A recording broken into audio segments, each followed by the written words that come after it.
She had exactly 4 seconds to make a decision that would haunt her for a decade. A teenage boy, malnourished, shaking, holding a rifle he clearly didn't know how to use. She could have pulled the trigger. Protocol said she should, but something in his eyes, pure terror, not aggression, made her pause.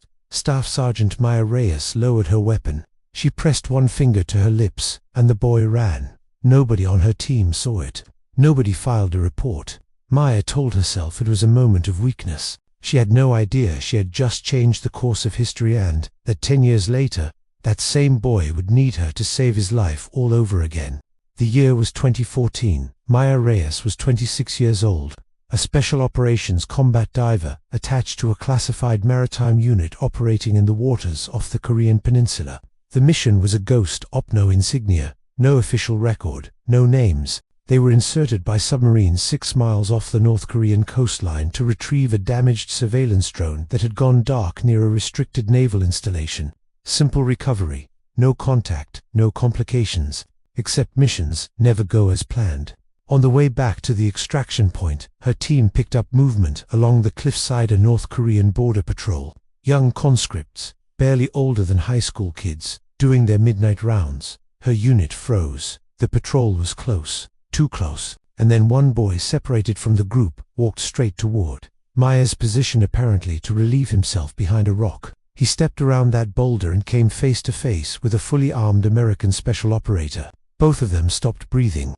Her team leader's voice crackled in her earpiece. Reyes status. She had 4 seconds before her team leader would assume compromise and abort, which meant eliminating the threat. 4 seconds. That's when Maya Reyes made the choice that protocol would never forgive. Here's what no one tells you about war. The hardest enemies to face aren't the ones pointing guns at you. They're the ones who aren't. Fast forward to 2024.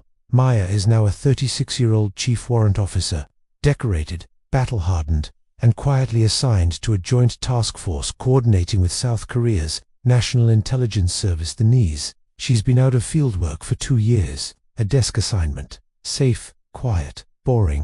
That changes on a Tuesday morning in Seoul. An NIS handler bursts into the joint operations room with a classified file. A North Korean defector had crossed the border 3 weeks earlier, in itself, but not unheard of. What made this man extraordinary was what he carried in his head. He was a former signals intelligence officer.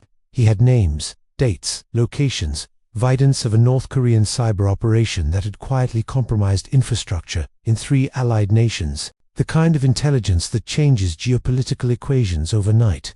His codename in the file, Ghost. Maya was assigned as his American military liaison. Standard procedure when sensitive assets needed multi-agency handling. She flew to the safe house outside Incheon on a grey Wednesday morning, flipped open the briefing dossier, and stopped cold. The photo staring back at her was older, harder, worn by years of a life she couldn't imagine. But those eyes, she knew those eyes. It was the boy from the cliff.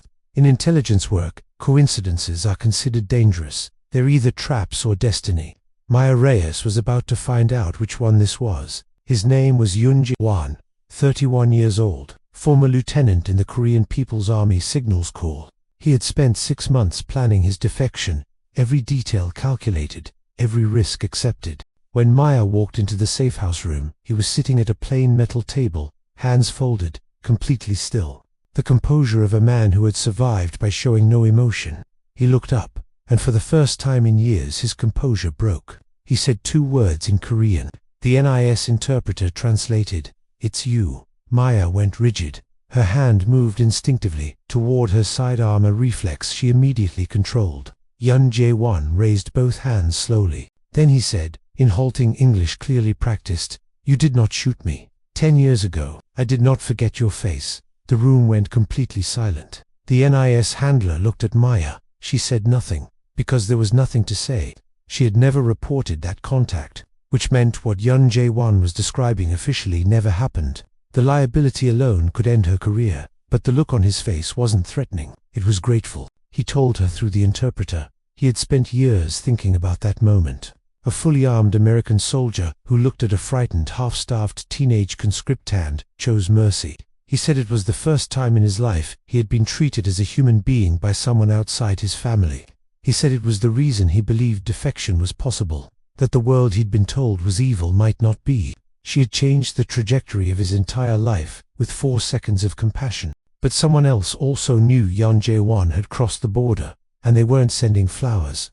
48 hours after Maya's arrival, NIS intercepted a signal. A North Korean Reconnaissance General Bureau team, the DPRK's most feared covert unit, had crossed into South Korea using forged Chinese diplomatic credentials. For operatives, professional, invisible. Their target, Yan Jae-won, dead before he could testify. The safe house location was compromised. Someone had talked. It didn't matter who. Not yet. Maya had 20 minutes to move the asset. This was no longer a liaison assignment. This was an extraction under fire, on Allied soil, with no official authorization to engage, because officially, she wasn't running a field operation. Officially, she didn't even have a gun. She had both. Maya moved Yoon through a service corridor, into a laundry vehicle, rerouting twice. When surveillance detected movement on 2 exits, she got him out. But during the extraction, crammed into the back of that vehicle, sirens beginning to sound in the distance, Sean grabbed her arm and said something that stopped her cold. He didn't want to go to the American embassy. He didn't want asylum. He said, "My sister is still there. She is 16. I need to go back." He hadn't defected to save himself. He had defected to build the leverage to save her. And now, he was asking Maya Reyes to help him do the most illegal, most dangerous, most impossible thing she'd ever been asked to do.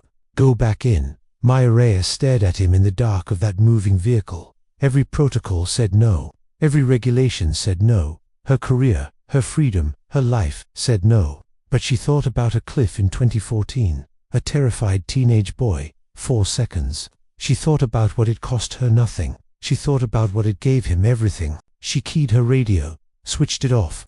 Then she looked at Yan Jae-won and said, "Tell me about your sister." This story, ripped from the doctrine of real covert operations, real defection networks, and real soldiers who carry impossible choices, is a reminder that wars are not won only with weapons.